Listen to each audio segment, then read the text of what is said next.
Hi, this is Kevin with Advanced Leather Solutions. From time to time, I get emails from people asking questions about how to take care of their leather furniture.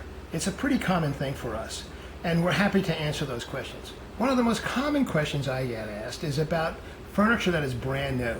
So I've received this brand new piece of leather furniture into my home, and they want to know how to take care of it from a cleaning and conditioning point of view. Now, what I have today is an email that I received from a client that is asking this question, and I'd like to read the email to you so that you can see the kinds of questions that are coming into us. And there's another part of this thing, this email rather, that talks about the client's cats. So here's the email. This is from Betty Sue. We have just purchased a new leather sofa. It's a deep red color. I also have 2 cats that I'm training to keep off the sofa, but if they do jump on and off, there is a chance they will scratch it. I'm asking you for information as to what is the best way to clean and maintain the leather. And then she continues on to ask about questions about how to prevent the cat from coming onto the leather. And so there are 2 questions here. Question 1 is about the cleaning and maintenance of leather. Question 2 is about the cats. Now, before we go into cleaning suggestions for leather, it's important that you understand the type of leather that you have. Now, we have another video up on YouTube that allows you to define your leather, because you don't want to be cleaning leather where the cleaning fluid is going to soak in. We call that leather unfinished. But you do want to clean leather where the cleaning solution is going to be on the surface, on a protected leather. We call that a finished leather. So having said that, how do you clean leather? Well, if your leather is brand new, it really doesn't need to be cleaned, because it's simply not soiled.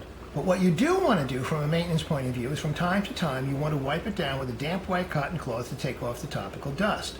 The purpose of that is so that when you sit down on the leather, you're not grinding the dust into the leather. And so the system is pretty simple. A damp white cotton cloth, an old t-shirt works great. The reason for it to be damp is so that it's picking up the dust. White, so you can see what's going on. Cotton will never scratch the leather. So you do that the same frequency you dust the wood furniture in your house, and that'll take off the topical dust and not allow somebody who's sitting on the piece to grind it in. The second portion, maintenance, that is normally considered conditioning.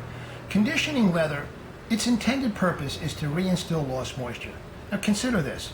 Coming out of the factory, the leather is fully laden with moisture. It's typically got about a 25% moisture content. And so it's sort of like a sponge that's fully laden with water. Try to add more water to it, it's not happening. Well, the same thing is true when conditioning brand new leather. It has all the moisture content that it needs. And so conditioning it when it's brand new is a futile exercise. What you need to do is wait for a period of time, typically 6 months to a year, for the leather to lose some of its moisture before you begin the conditioning regimen. The drier the environment, the sooner you need to do it.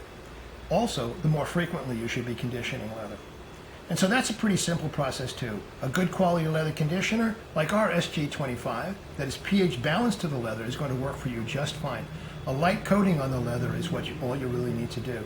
But remember what I said at the beginning. You need to know the kind of leather that you have. And so it's really important that if you don't know, that you do a simple test to determine whether or not that leather is a candidate for conditioning or for cleaning.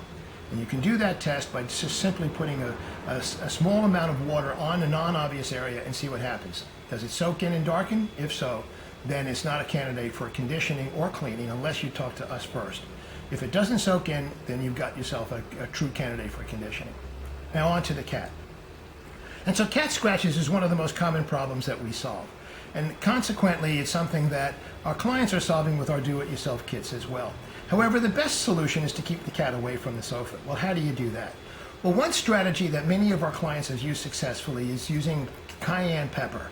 Now, cayenne pepper, if you sprinkle it around the outside perimeter of the piece of furniture, into the carpet, for example, or you put it underneath the seat cushions or around the seat cushions of the furniture, that may keep the cat away, because cats don't particularly like cayenne pepper. Now, your cat may be different. So what you should do is take a little bit of cayenne pepper, put it on the tip of your finger, present it to the cat's nose, and see what happens. If the cat licks it off your finger, you know it's not going to work for you. But if, on the other hand, the cat shies away, then you know you've got a shot at a way to keep the cat away from the furniture by having cayenne pepper as your defense mechanism. In any event, these are just a couple of the ideas that we have and that we've talked to our clients about for care and maintenance of leather. You may have a different question. We're happy to answer it. So give us a call at 510-786-6059, send me an email, or go to our website. That is www.advleather.com. Thanks.